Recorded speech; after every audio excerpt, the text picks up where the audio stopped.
welcome back. I hope that you've enjoyed the work of Pablo Rodriguez and Humberto Rios. And now let's shift our attention to the last panel of this year's Jazz IM. This time, it's on the approaches and artistic criteria used in jazz festivals. So we'll reflect on the factors that influence programming choices, ticket sales, gender parity, among many other topics. So for this panel, we welcome three directors of different jazz festivals around Europe, and the moderator, who's actually also a director. She's the director of Festival Guitar Barcelona, Judith Limos. So welcome, Judith. Welcome to the rest of you. Let's begin. The floor is yours, Judith. Hello, good morning. I'm very happy to be here today. Thanks for inviting me because I'm very happy to be here with colleagues that they are women. That is something sometimes a little bit weird, and it's very exciting, and I'm very happy to know that still there is people working like me in Barcelona, in this case, around Europe. Anyway, I would like to introduce you my colleagues. If you want, we will start for Suna Goodlaux. I don't know if I say it in the right way, Suna. Please correct me. Suna Goodlaux. Goodlaux, right. Pretty close. Thank you for coming. She's from Iceland.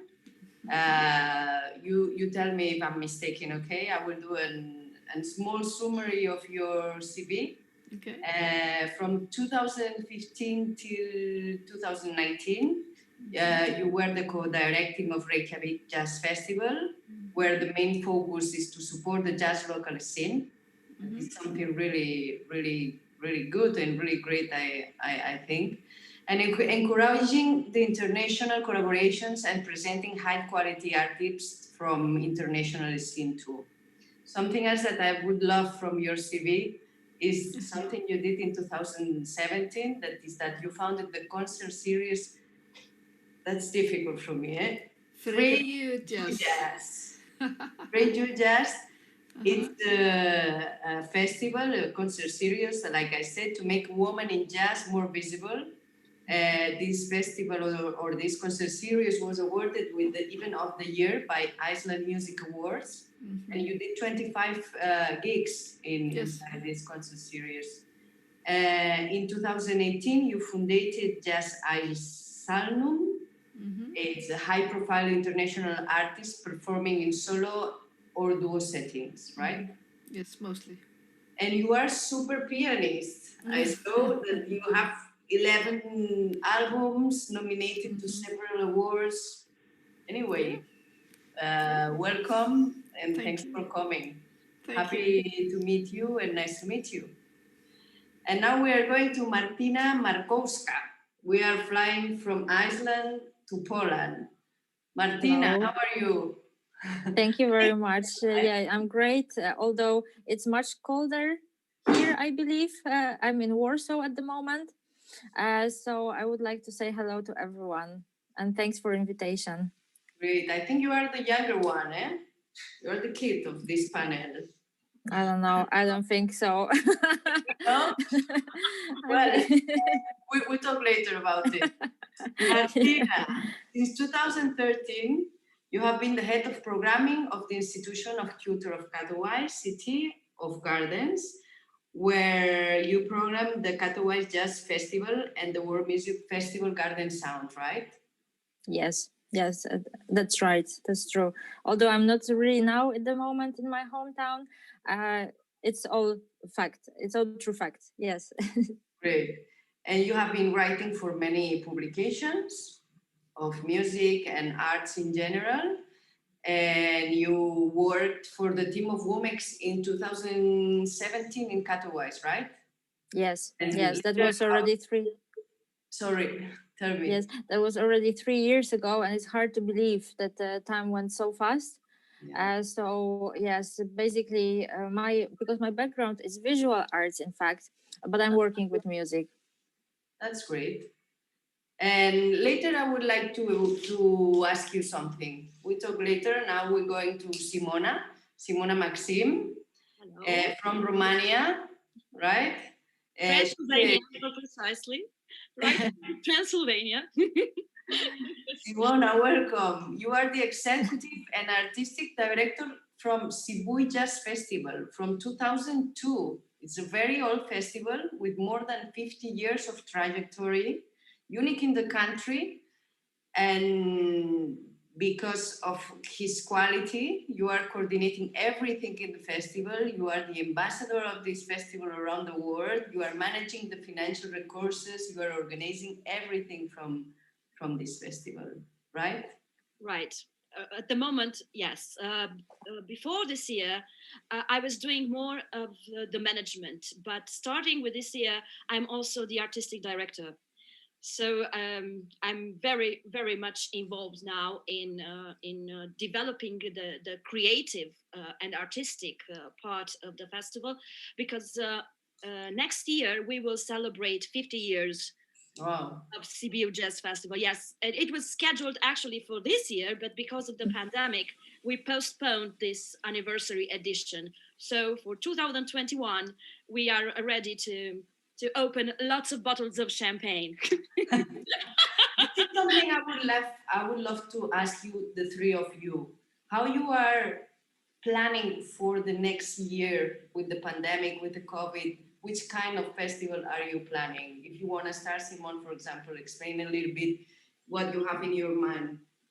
Well, it's a lot on my mind, I have to say. What about this subject? It's just that I kind of have to have a projection based on what I did this year. Yeah. And actually, in order to book artists for this year, I had to change the lineup of the festival 3 times. It was terrible.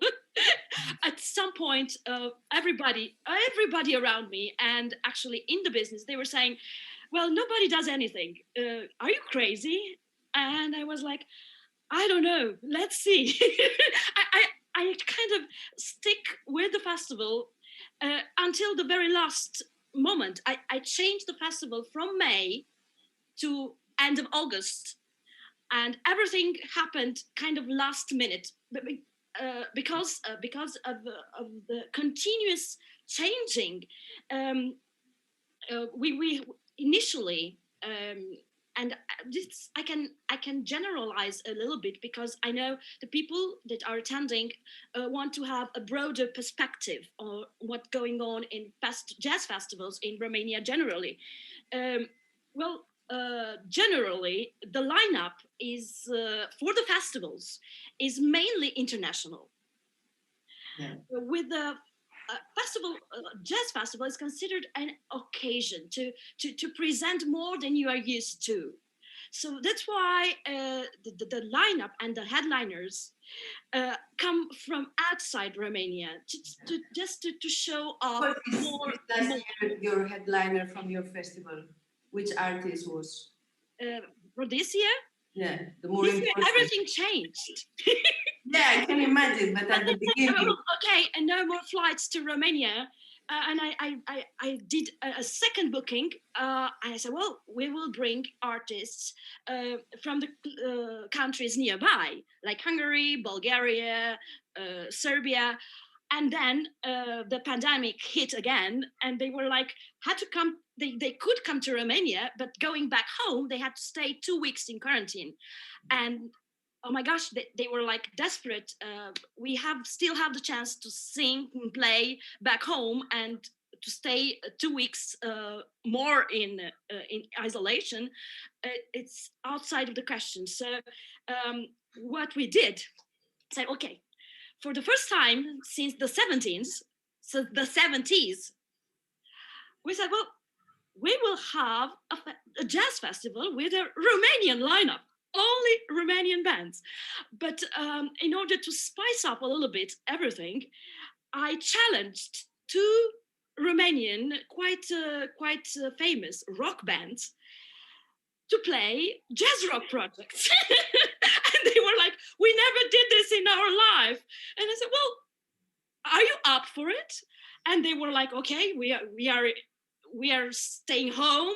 We have a lot of time. There is still time to prepare. So they took the challenge, and it was fantastic. And did you sell tickets? Even for the audience, they were shocked. I was like, wow, strange things happened. Was the right moment, no? It was the right moment. And Simona, for example, or Martina, I'm sorry, and you, what did you do this last year? Yeah, this year was really tough. Planning the future, of course.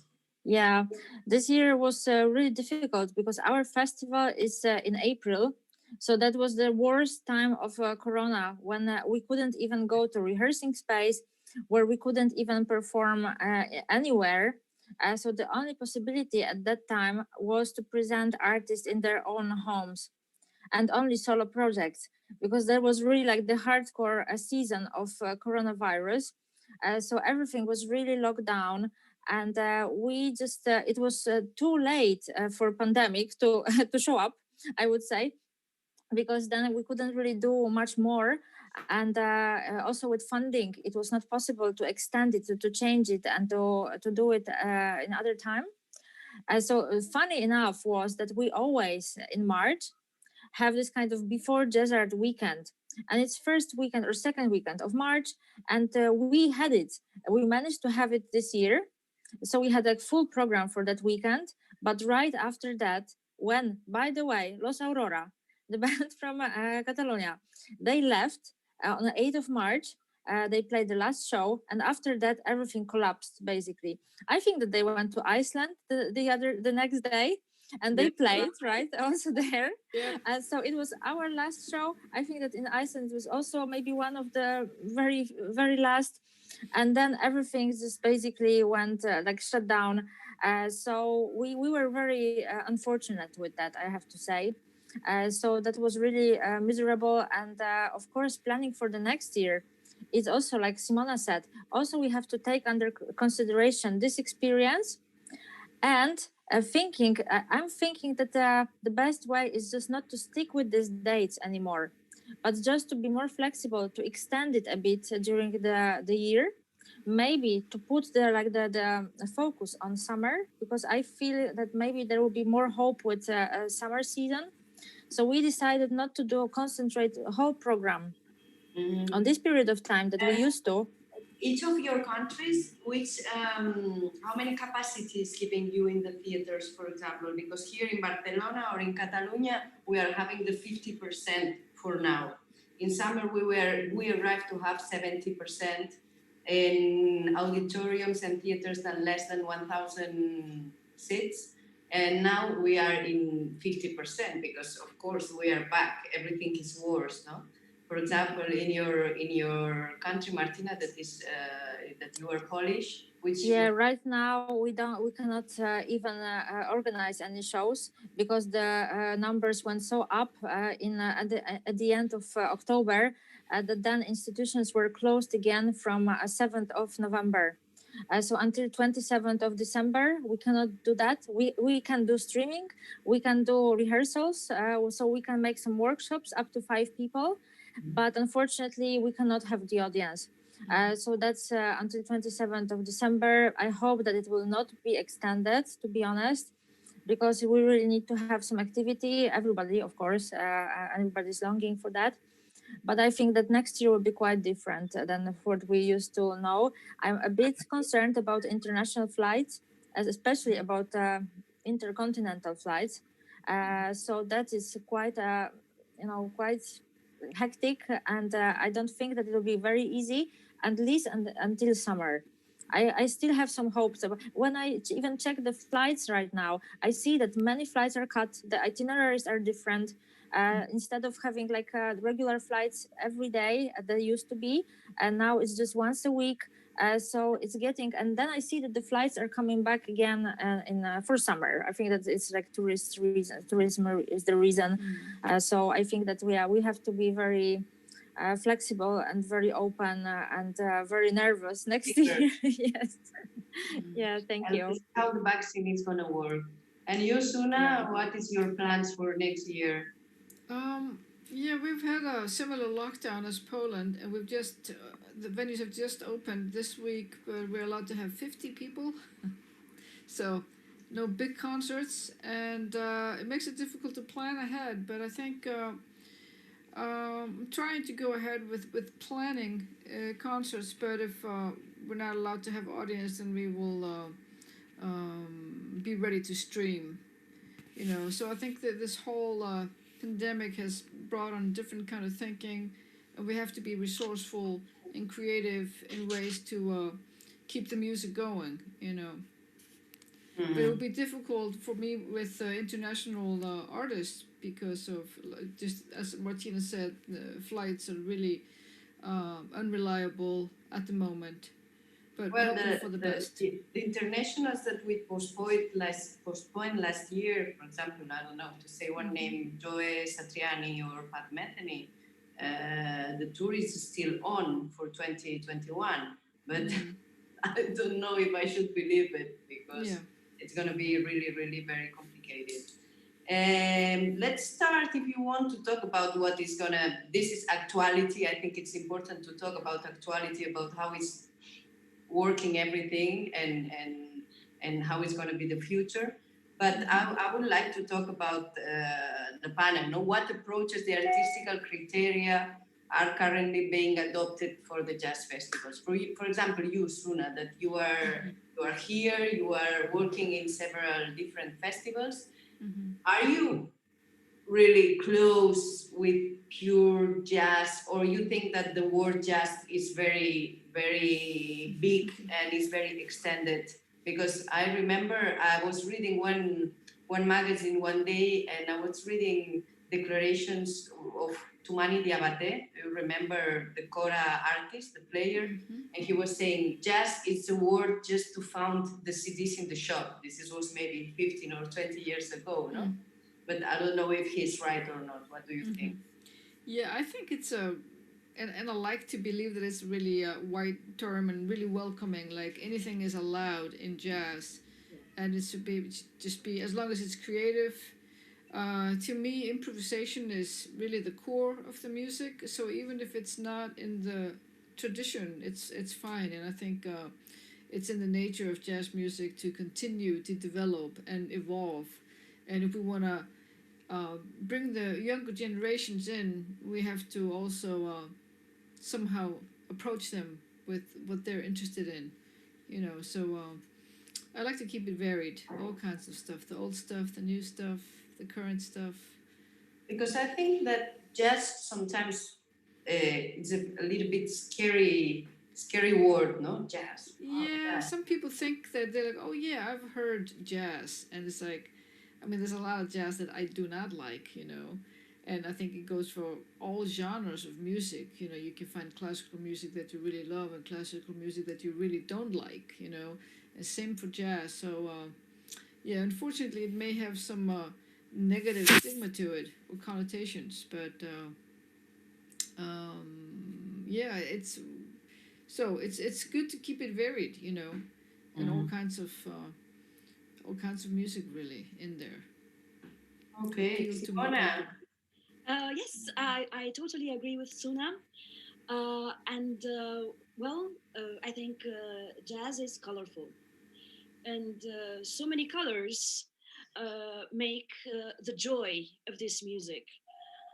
And it's very important, I think, in a festival and a jazz festival, as artistic approach, to have a really broad view on the colors of jazz and make the collage between old, mainstream, contemporary, electro, Latino, you name it. It's just that I'm thinking about also about the audience. The people who come to a jazz festival usually love good music, and good music means a lot. And well, if you listen to good music at home, it depends on the mood. Sometimes you want a lot of rhythm. Sometimes you want ballads. You want more psychedelic. More. It's so emotional. And when you go to a jazz festival, a successful jazz festival, uh, as a person in the audience, you want to feel good. You really want to experience and explore music. You are not there just to listen to I don't know, free improvised avant-garde jazz that's really demanding sometimes.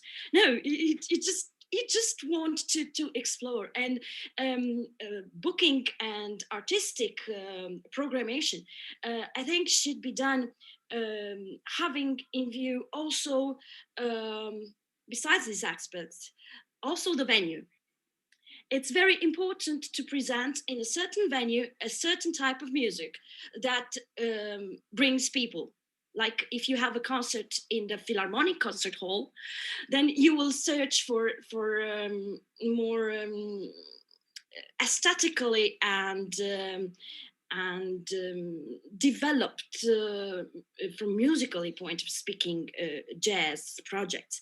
But if you present a jazz project like in the public square with free access to the public, you want people to jump for joy and the joy of music and dancing and all that. So it's really, if you present jazz in a church, because I had jazz in the church, it's also a different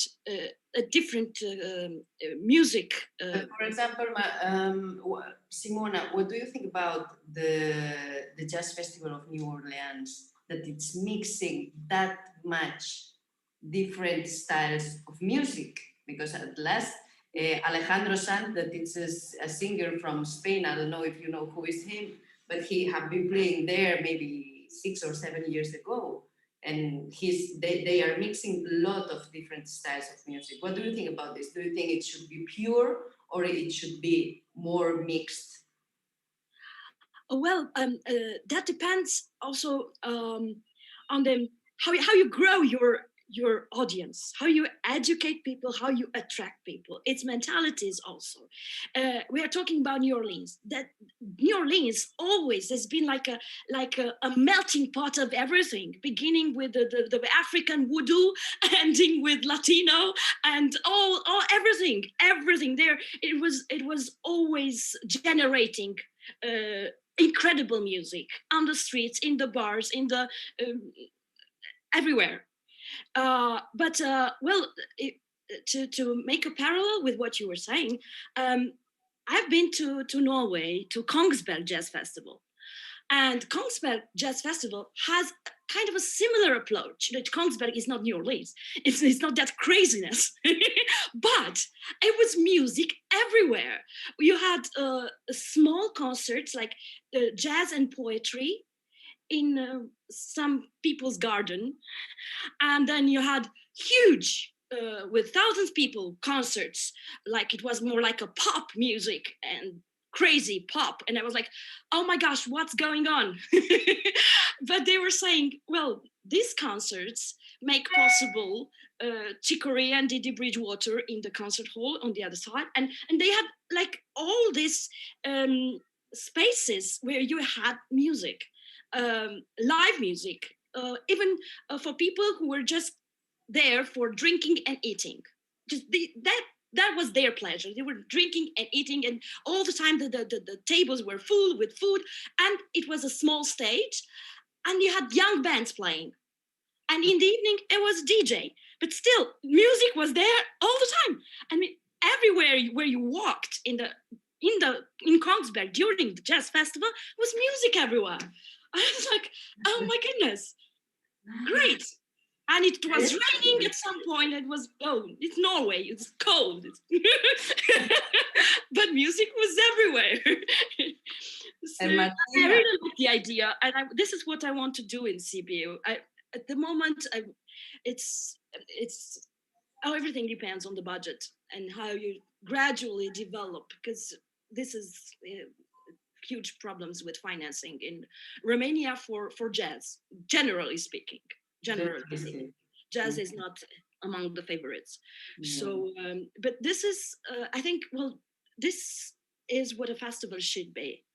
Well, right now I'm just moving back to the north, Copenhagen Jazz Festival. It's the same. They have music everywhere, and you have all these organizers, small, from a cafe, a bar, a small club. Everybody is connected with the festival during those couple of weeks, and you have music everywhere, and it's not only jazz. My goodness, it's all kinds. But it's just a celebration of music under the umbrella of a jazz festival. That's, I think it's very interesting. Let's see what Martina thinks too about it. Yeah, I was thinking about the New Orleans because there is another festival in town that is also very varied, but it's more jazz oriented. But this one that you mentioned, you did, was really, it's they have names like, I don't know, Pearl Jam, Red Hot Chili Peppers, Christina Aguilera, and this kind of thing. Well, if I had money for, I don't know, Lady Gaga, for instance, maybe I would invite her also to some small club and just to encourage her to improvise, you know, some kind of piano. Well, luckily, I don't have these dilemmas. So I don't know how to, well, of course, it's like different format, different resources and everything else. But yeah, it would be cool maybe to, I don't know, if we had some kind of chance, you know, to surprise people. When Prince was still alive, I was thinking because he had some kind of secret shows in small clubs for small audience. And, you know, that would be great, actually, fantastic. So yeah, but of course we have some our festival is on contrary, it's quite experimental. It's a lot of free jazz, it's improvised scene, so it's completely different vibe than New Orleans Red Hot Chili Peppers style. And I like it because it's we collaborate with different venues, and I totally agree that for different types of venues, what Simona said, you have some kind of audience already that it's been there, and I think that it's great to also to shock sometimes, but maybe this shock will be not so positive, you know, in the end.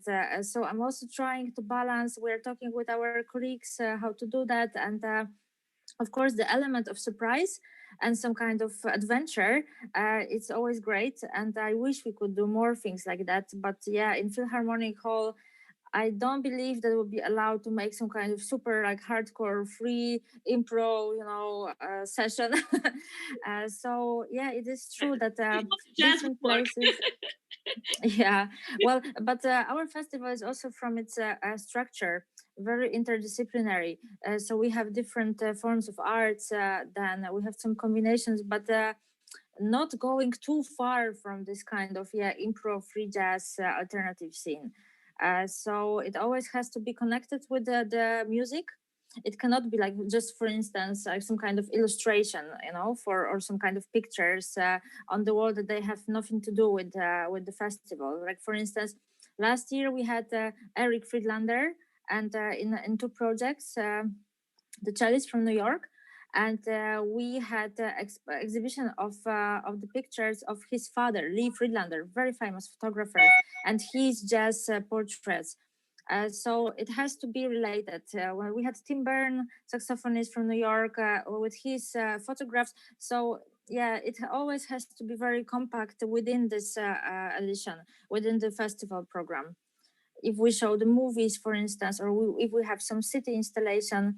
So yes, I'm very into this. I'm all very for varied forms and being very open and working with different genres and the venues. But still, for our festival, it cannot go too far. However, this is like super hardcore free improv Lady Gaga. If I could, I would try. You know, I can say.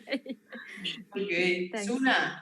Yeah, I know some major festivals that presents bands like, you know, like you mentioned Pearl Jam, or do it as a way to finance the festival, really, because if they can reach all these audiences for, you know, say Aretha Franklin, or you know, a artist that brings in a lot of people, it also brings in a lot of money to kind of pay for the maybe more jazz related events, you know. And I can't really speak for the New Orleans Festival, but I know that's a direction that many have taken. And it was discussed here with Reykjavik Jazz Festival whether that would be something that we would do to raise funds really for the festival. And we took the same route as Martina to keep the artistic integrity and just really stick to jazz, although in many forms, and try to incorporate other disciplines also, you know. That's great. I would like to know and to talk a little bit too about us, you know, about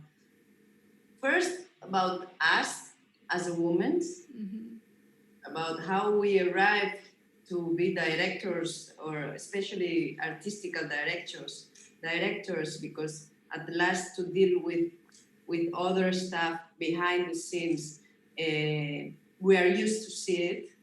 But I would like to know in which way you could arrive to this point, because I'm sure that many people that maybe is watching us or that is gonna look at us later on, is thinking how they could be this work, no? How they arrive in this men's world that we work to this place, or to be where they are, no? Who wants to start, girls?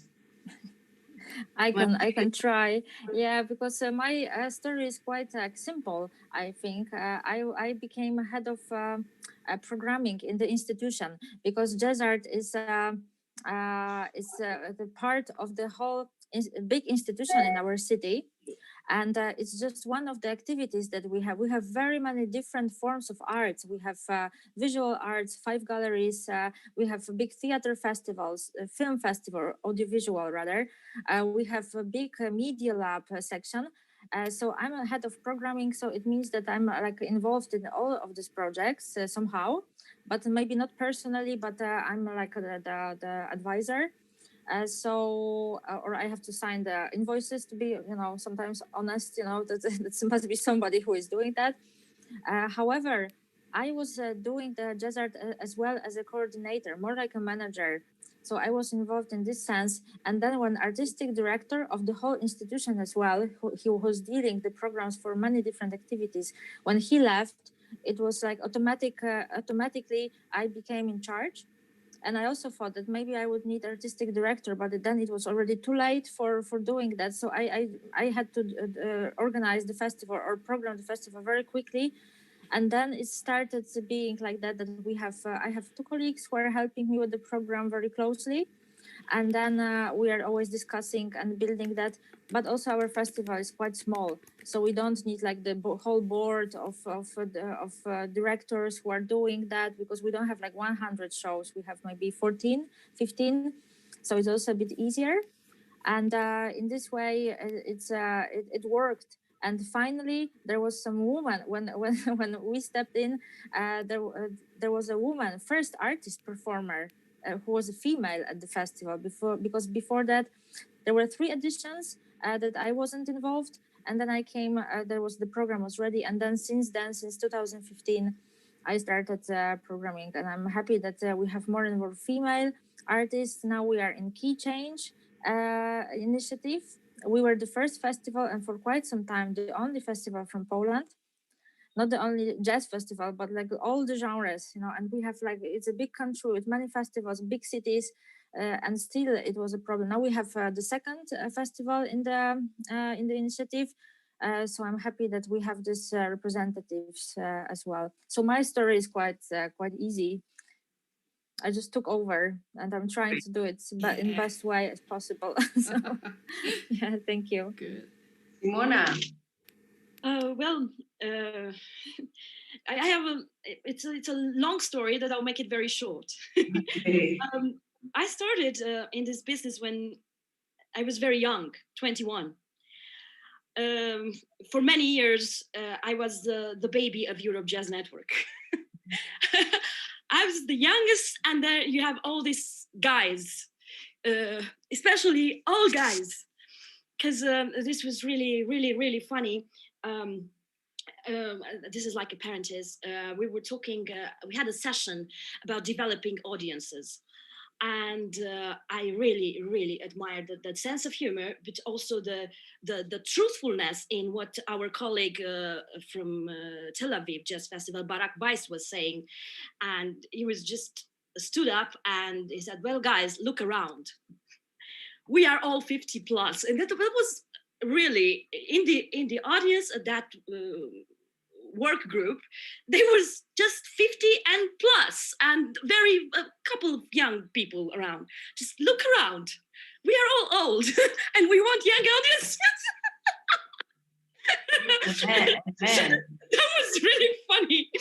So what I can say, and this is coming back to my story, is that I grew up listening and developing, and at some point I got in conflict with our artistic director, so we had negotiations. And I could introduce in the program my artists, but it was negotiations and diplomacy, let's say like this, and it worked.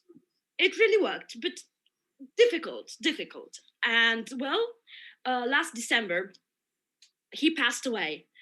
So starting with January, I had to take over. Very simple, just like that. So it's I love it. Actually, it's a beautiful challenge.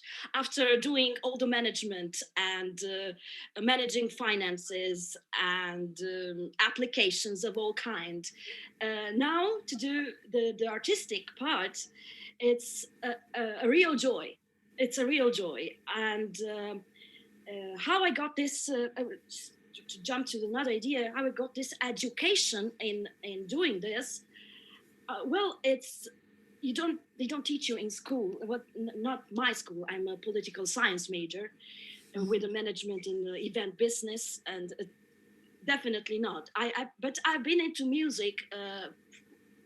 In my private life, I studied canto, opera, but well, it's just that how you build your education, how you train your ears and your mind, and well, your heart is coming into it, is just listening to a lot of music, and especially live music, live jazz. This is how I managed to get myself an education that's in continue. It's a work in progress. It's always a work in progress.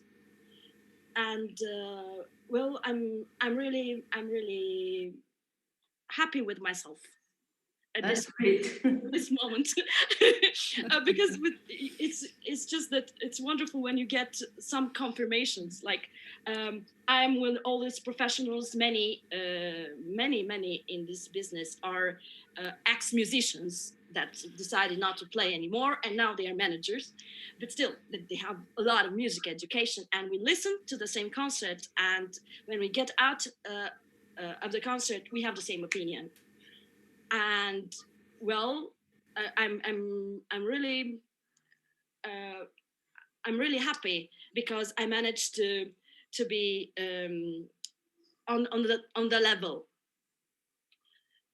Your day by day. Good music is good music, and that's it. Your day by day dealing every day with men, how it is.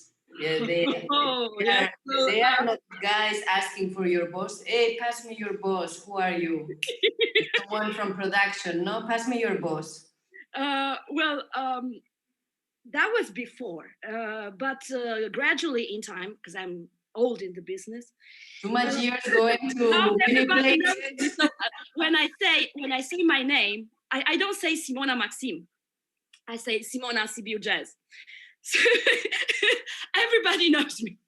At this point in my life, I don't have a problem with the identification. No, it's Simona Sibiu Jazz, and whew, that's it. But well, it takes time. It takes time. It takes perseverance. It's pain. sometimes it's pain. It's not a pleasure Yeah. to go through every year through this. It's definitely not easy, and if you're not up to it all the time to stay online, on the line, on the line, then you're not going to succeed. It's very important to be determined. Very, very important. And this, no matter what you do, because ups and downs in life come all the time, everywhere, in all aspects of life. But if you have determination and you're stubborn, even with this pandemic, oh my gosh, I got financial confirmation 4 weeks before the festival. Just 4 weeks. I had 4 weeks in order to organize everything. It was like crazy, absolutely crazy. But still, yeah, and it was difficult to manage all the men because oh my gosh, they need coordination, and well, many times you have this kind of people, and well, they are sometimes men that they say, oh, I can do that and that and that and that, and when it comes to really doing it, oh, well, let me, but you know, but and I'm like, oh no. No, so I had to step in many times and kick a man out and just step in and do the thing, because it's about timing. When you have a festival, you don't have a lot of time. Everything, it has to happen, and it has to happen in a very short time in order to have the festival running and running smooth for everybody to enjoy. So it's really difficult, but with the right determination, you can do it. That's it. Great. Suna, Yeah. explain us your experience in this field, because I would like to that you will explain us about your project, about Frey Ju Jazz, because I think it's super interesting, and I would like to know, and our panelists for sure, they would love to know too. Sure. Well, I mean, before I got into organizing concert, I was just a musician, and I lived in New York, and I started touring the world with my band when I was living there. And then when I moved back to Iceland, I was just, after 12 years away, I was really surprised to find that I was still the only female instrumentalist on the scene. I just couldn't believe it. I'm like, where are the women? There have to be women interested in this music here. You know, like, because a lot of people play music in Iceland, and a lot of people go to music school. And same with the jazz festival. After being here for a while, I felt that the festival could do more for the musicians here, for the local scene, in ways of connecting with the international scene and collaborating with other countries. You know, so I first started voicing those ideas, and then when the director for some years decided to step aside, I was asked if I would step in and take on this responsibility, which I hesitantly did in the beginning, because I knew it would be a lot of work, and I knew it would be not always popular, you know, the decisions you have to make. So that's really how I got into organizing the festival. And once I'd been doing that, I felt, okay, why don't I just organize something to make more space for women, because there were women here on the scene, or women that actually had gone through the educational system, but they just didn't feel, I don't know, there wasn't an open door for them to come onto the scene. It was difficult for them to enter the scene and really take part. 25 gigs, it's a lot.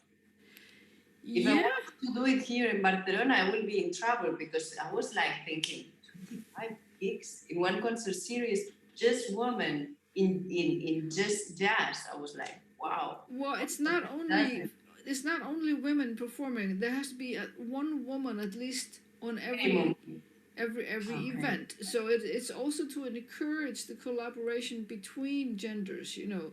So it's not just women or just men, but let's do this together. and trying to encourage the guys to look around and think, if I want to be on this concert series, which like female on the scene would I like to work with, you know? So that was my idea, and yeah, there's a lot of people that do music in Iceland. A lot of them are interested in doing jazz and just need the opportunity, and also we need the visibility of women to encourage the younger girls to stick to this. You know, like Simona said, you just have to stick to what you want to do and be strong about it. But I also invited some international performers to take part, and also to show instruments maybe that are not typical here for girls to play. I mean, there's like a lot of pianists now. I think there are about 4 female jazz pianists, you know, and but you know, so I got a bassist from Germany, a trumpet player from Norway, and so. That's great. It should be nice to have this award, no, of the event of the year. But Yeah. at the same time, it's painful too, no? It's like a bittersweet feeling, no? Because if we are still in 2021 and we are still like this, you know what I mean? Yeah. Yeah, like it's, oh wow, there are women playing music. You know, it shouldn't be like that. Yeah, it's It like, should wow. be beyond that. You know, we shouldn't have to have special women in jazz events, but I think at the moment we do need them just to make people a little bit more aware, and that there need to be more opportunities for women, so we can get to the point where we don't have to talk about gender in jazz anymore. Exactly. And here in Spain, a few years ago, maybe 3 years ago, 4 years ago, I'm working in this field like Simona since I was 22, I think, and now I have 45. Imagine, no? And I always program women. I never look for to have a gender percent, or it's something it was coming by myself. It was coming in a natural way, you know, no one forced me. Now it looks like that the society is forcing the men that they are programming festivals to book women, no? Mm-hmm. And this is like if you are working in one company that they don't want you and they are doing bullying to you, no, I don't want to be in one place that they don't want me. Mm-hmm. And for me it's a little bit weird situation, because I think it's something it should be supernatural, and we shouldn't be talking about gender or whatever, you know. Mm-hmm. Right. Yeah, Well, but this is true. Sorry, Yeah, I go think ahead. that now it's such a hot topic that we all want to add something to it. Yeah. So, but it's true that as long as there's still like, wow, there is a female saxophonist, you know, as long as it raises any kind of surprise, it means that we have to still keep on going and present more and more, because as long as it's controversial or very unique to have a double bass player who is a woman, I think that is really in Poland also very few, and especially young generation. There is fantastic double bass player Kamila Drabek, and she even posted like very funny video recently that a taxi driver who was driving her and her instrument, he was taking picture because he was so shocked. And there was like this comment, you know, oh, what a big violin, and you know what I mean. That it's still, if it raises this kind of shock or wow, you know, big surprise. So I think that as long as we really have to pursue presenting female artists. But I think also for promoters and concert presenters, that it's so easy to find male performers, and you shouldn't feel like you're being bullied into programming women. You know, there's a lot of really great female artists out there. You just may have to look a little harder to find them, you know, and maybe, you know, ask around instead of just booking the usual suspects. Okay, girls. I would like, Martina, that you explain a little bit your experience with the team Womex, so how it was working in Womex in 2007 in Katowice here. that was an experience, I have to say. It was, of course, a lot of preparation. And it's not only WOMEX itself, but during the whole year, we tried to introduce what WOMEX is really to our citizens, because we really wanted to bring the local audience for the concerts. Of course, it's professional event, but during the concerts, there can be more outsiders, like the regular audience who can come. So that was really exhausting, I have to say. I have to be honest and admit that. That was really exhausting, but of course, it was very rewarding as well. I was happy that so much world came to our town. Of course, the weather was horrible at the time. It's end of October, and not only it's usually quite cold and rainy, but also that year, it was really awful. It was extremely cold. It was almost snowing. It was awful, terrible. So I think that for the participants, it was also quite an experience, like heavy heavy one. But of course, it was a great experience for us, for the team. We learned a lot. We're happy to make it for the first time in Poland, only second time in Central Europe after Budapest 2015. So yes, of course, very mixed feelings about that as well. That's great. I would like to see the guys that they are connected. They want to ask you something, or they want to know something about you. There is, I think, few of them. Let's see. Someone wants to ask these beautiful three girls, something. I think no one is. Because otherwise we'll keep on talking, Yeah, so about our experiences. Yes, yeah, but it's great to see. Well, there is something I would like to add when it comes to artistic programming and booking women musicians. As I noticed, talking with musicians, men musicians, they absolutely hate the pressure, being bullied in order to work with women. They kind of want this to come natural because, well, it's creating art. It involves a lot of emotions, and lately in the Nordic countries there is a lot of pressure to have women in different band lineup. So I kind of being a manager, you're kind of in between, and I think overall it's absolutely all right to put some pressure, because otherwise things will not change very natural, let's say like this, or will change in quite a long time, or these days everything is fast. So you need to put some pressure, but in the same time it's like you put your fist in a velvet glove.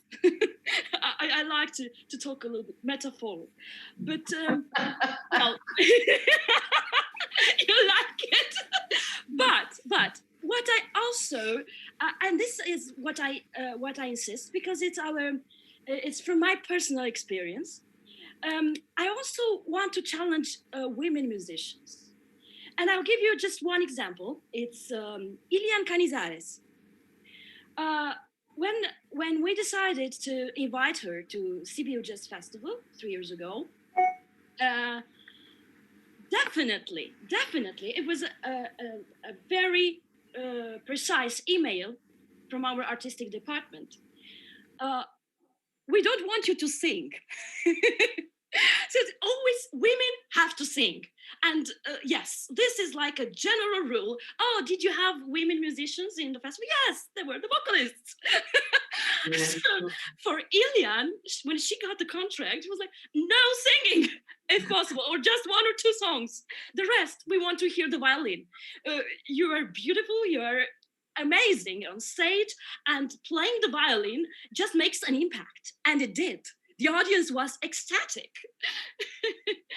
Yeah, So that's true. this is what it's really, really encouraging in promoting instrumentalists, musicians that are also instrumentalists, not only the vocals, vocals, vocals, vocals. So this is very, very important, and I think Good us as point. managers and artistic director should definitely encourage this and promote it very specifically. I mean, with an accent to it, like, well, we have this band, but well, the bass player is a woman, yeah.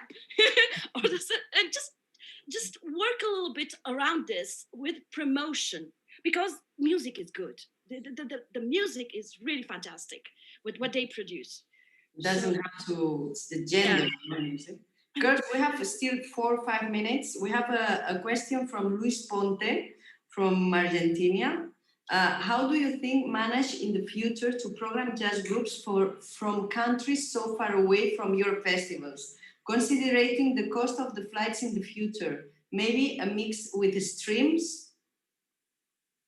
Yeah, I think festivals have already been doing that now, having their international groups record at home and then streaming, like maybe not in a live concert, but day after, and I've put in a application to fund a project similar to that for next year, where I would like to mix an Icelandic artist with an international artist, where they sort of I mean, it wouldn't be a real time improvisation, but somehow, like, you know, one of them would record their part first and then send it along, and the other guy would do the answer. Maybe something like that, just to keep the international connection going if we're still unable to travel. Let's see if we're gonna travel again. Yeah, but I mean, I really miss the Traveling audience. inside Europe is a problem. We don't know, but Yeah. anyway, I think if we really want things to happen, we'll find a way, because when you have a group of artists coming outside of Europe, uh, we can find ways to split costs for the flights. I mean, um, networking, connecting with other festivals in the same period of time, touring. That should be a normality. I mean, like was what happened before can happen again in managing this. But right now, flying is a mystery. I don't know how we will manage flying. I don't know. It's really it's Martina, what do you think about the streams that Luis Luis is his Yeah. name? Luis Ponte. Luis Ponte was asking Yeah, about I the think streams, that that if Sorry. you think that the streams that one time they're gonna be like to be in one concert for real. Wait, Martina, we only have, if you can hear me, we only have 30 seconds really for the answer. So I'm sorry, no, I'll ask you to be really brief. okay. So if nothing else works, hybrid or streaming is fine, you know. But well, as soon as there is any possibility, even for 5 people, let's do live. Of course, it has disadvantages and it has advantages some. So that's my point of view. If nothing else works, streaming is maybe only hope. So then let's use it. So Awesome. thank you. Thanks. Okay, 30 seconds done. So That was yeah. great. Yes, sorry that I'm popping in right here because we have to say goodbye, but I wanted to thank all of you. Thank you, Martina, Simona, Suna, and Judith. Thank you very much. It was really inspiring. It was great that you shared your experiences and the topics that you reflected on were very interesting. We agree with you that there's still a lot of work to be done so that it isn't a surprise that there's a panel with only women, you know. But it's been a great experience. So thank you very much. And now we're transitioning. We're actually traveling for the very last time to the Milano Jazz Club to watch the last 2 showcases of Jazz IM 2020. It'll actually be a full hour of music, and you will get to know 2 very different bands. So sit back, relax, enjoy, but actually don't relax too much because afterwards I'll be back with Rosa Galvan and Cinzia Venier to make some special announcements. So stay tuned.